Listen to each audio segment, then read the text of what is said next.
নমস্কাৰ, good morning. বৰ্তমান মই আছোঁ কাছাৰ শিলচৰত। অহাকালি আমাৰ সন্মানীয় ভাৰতৰ প্ৰধানমন্ত্ৰী নৰেন্দ্ৰ মোদী ডাঙৰীয়া ছাৰ আহিব। তাৰ কাৰণে আমাৰ ডিউটিলৈ আহিছে।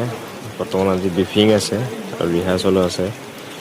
চ' সকলোৱে নিজৰ নিজৰ কৰ্তব্য স্থানৰ ল'বলৈ সাজু হৈছে আৰু লাহে ধীৰে।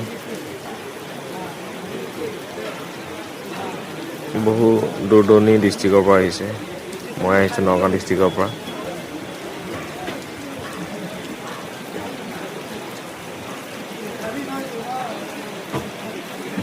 অকল নগাঁও ডিষ্ট্ৰিক্টৰ পৰা আহিছে। ষ্টেজটো বহুত দূৰত আছে ইয়াৰ পৰা আপোনাৰ চাবলৈ গ'লে।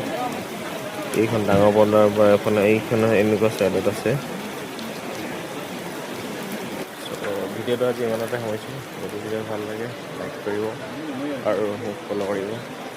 দেখিছেনে? এই মোৰ বেক চাইডে দেখিছোঁ। এই যে সেইফালে আহিম এফালৰ পৰা ইণ্ডিকেট দিছে। ইয়াত বহিব মানুহবিলাক। চ' বাই বাই।